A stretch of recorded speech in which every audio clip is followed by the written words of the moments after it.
ವೇದಿಕೆಯಲ್ಲಿರುವಂಥ ಎಲ್ಲ ಗಣ್ಯರೇ, ಮುಂಭಾಗದಲ್ಲಿ ಆಸೀನರಾದಂಥ ಎಲ್ಲ ಆಹ್ವಾನಿತರೆ, ಮಾಧ್ಯಮದ ಸ್ನೇಹಿತರೆ, ನನಗೆ ಅವರು ಮೊದಲೇ ಪ್ರೈಸ್ ಅರವಿಂದ್ ಲಿಂಬಾವಳಿ ಅವರು ಹೇಳ್ತಾರೆ ಅಂದ ತಕ್ಷಣ ಹೆದರಿಕೆ ಆಯ್ತು.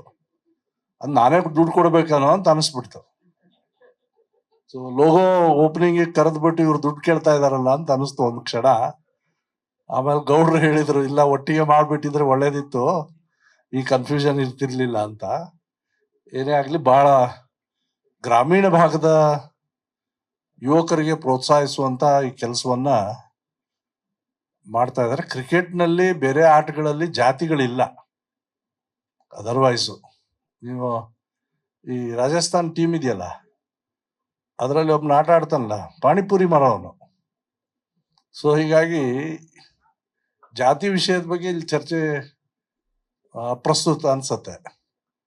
ಯಾರಿಗೆ ಚೆನ್ನಾಗಿ ಕ್ರಿಕೆಟ್ ಆಡಕ್ ಬರುತ್ತೋ ಅವ್ರು ಬಂದೇ ಬರ್ತಾರೆ ಮೇಲೆ. ಸೊ ಮಹಾಪುರುಷರ ಹೆಸರುಗಳನ್ನು ಹೇಳಿ ನೀವು ಜ್ಯೋತಿ ಯಾತ್ರೆ ಏನ್ ಮಾಡ್ತಾ ಇದ್ದೀರಿ, ಅದು ಕೂಡ ಒಂದು ಶ್ಲಾಘನೀಯವಾದಂತ ಕೆಲಸ. ಇಡೀ ರಾಜ್ಯಾದ್ಯಂತ ಯಾವ ಮಹಾಪುರುಷರು ನೀವು ಪಟ್ಟಿ ಮಾಡಿದ್ದೀರಾ, ಅವರ ಜೀವನ ಚರಿತ್ರೆಯನ್ನ ಅಲ್ಲಲ್ಲಿ ಹೋದಲ್ಲಿ, ಆ ಜ್ಯೋತಿ ಎಲ್ಲೆಲ್ಲಿ ಹೋಗುತ್ತೋ ಅಲ್ಲಿ ಆ ವಿಷಯಗಳನ್ನ ತಿಳಿಸಿ ಮತ್ತು ಅದನ್ನ ಸೋಷಿಯಲ್ ಮೀಡಿಯಾದಲ್ಲೂ ಹಾಕಿ. ಇವತ್ತಿನ ಯುವಕರಲ್ಲಿ ಆಸಕ್ತಿ ಇದೆ, ಆಸಕ್ತಿ ಇಲ್ಲ ಅಂತ ಇಲ್ಲ, ಆಸಕ್ತಿ ಇದೆ, ನೋಡ್ತಾರೆ ಅನೇಕರು. ಸೊ ಆ ಕೆಲಸ ನಿಮ್ಮಿಂದ ಆಗ್ಲಿ ಅಂತ ಹಾರೈಸ್ತಾ ಈ ನಿಮ್ಮ ಕ್ರಿಕೆಟ್ ಪಂದ್ಯಾವಳಿ ಯಶಸ್ವಿ ಆಗಲಿ ಅಂತ ಹಾರೈಸ್ತೇನೆ.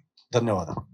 ಲೇಟೆಸ್ಟ್ ಹಾಗೂ ಇಂಟ್ರೆಸ್ಟಿಂಗ್ ಸುದ್ದಿಗಳಿಗಾಗಿ ಬಾಸ್ ಟಿವಿ ಕನ್ನಡ ಚಾನೆಲ್ನ ಸಬ್ಸ್ಕ್ರೈಬ್ ಮಾಡಿ. ಹಾಗೆಯೇ ಬೆಲ್ ಐಕಾನ್ ಪ್ರೆಸ್ ಮಾಡಿ. ಇದರ ಜೊತೆಗೆ ಫೇಸ್ಬುಕ್, ಇನ್ಸ್ಟಾಗ್ರಾಮ್, ಎಕ್ಸ್ ನಲ್ಲೂ ಮಿಸ್ ಮಾಡದೆ ಫಾಲೋ ಮಾಡಿ.